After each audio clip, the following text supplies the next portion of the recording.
Hey Mandy, great question about what to do about your gastritis, your hiatal hernia, and your gastroparesis, and the fact that they want to just give you SSRIs and tell you, don't feel so bad, go have a great day. Honestly, you're barking up the wrong tree as far as I'm concerned when you're talking to these people about that, because I've heard of medical doctors say, you know, hydrochloric acid is just a holdover from an evolutionary adaptation. We don't really need it anymore, which is preposterous. Like, where's the mind-blown emoji? So gastroparesis means you have slow gastric emptying. Average person has about a 3-hour window for emptying their stomach. Hiatal hernia, definitely going to impact the stomach function. And then gastritis, I mean, you have all the signs of massive stress that is shutting down your digestive system. So when you're stressed, you take most of the blood out of your digestive system and put it in your skeletal muscles so you can run for your life, fight for your life, or freeze like no one's looking, or so no one sees you. From what I understand about SSRIs is that they are widely overprescribed, widely ineffective, and they're almost dangerous, because what happens is you can develop serotonin syndrome. So if you're given an SSRI, you want to be very considerate of the potential adverse effects or negative side effects of that. I've talked about this guy before, Georgy Dinkov. I forget where he's from. He's in Eastern Europe somewhere. Really smart guy, but he's talked about this with Dr. Mercola before and things like that. But one of the things they took away was serotonin is like an evolutionary adaptation to help numb pain. So why would people so widely be prescribed SSRIs? Because they've stopped feeling, okay? It's not that they're so depressed anymore. They're just like, they become this robot that, they just don't feel anything, okay?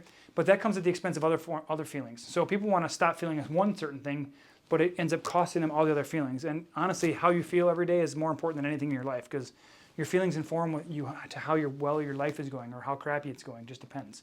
So look in the resource link above. There's links in there to find practitioners that do similar things to us, okay?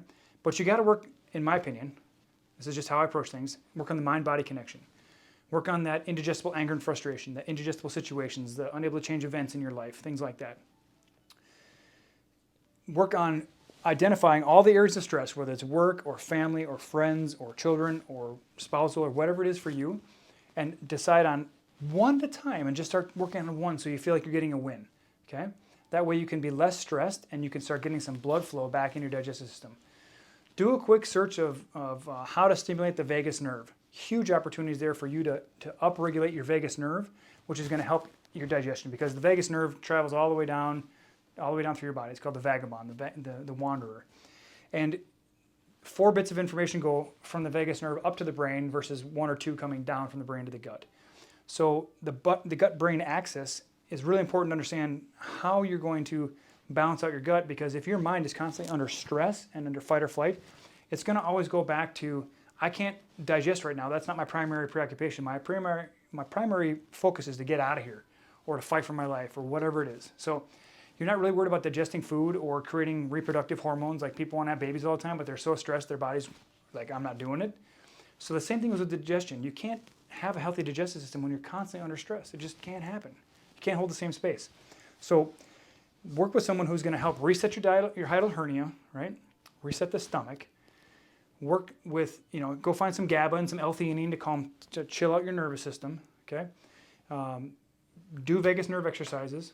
Do meditation and prayer, whatever works best for you. But get someone who's going to teach you how to help yourself. These are just some ideas that I don't work with you directly, but just use these as guidance, okay? And then report back and let us know how it goes, okay? You deserve better, so start commanding better and asking for more, all right? Good luck.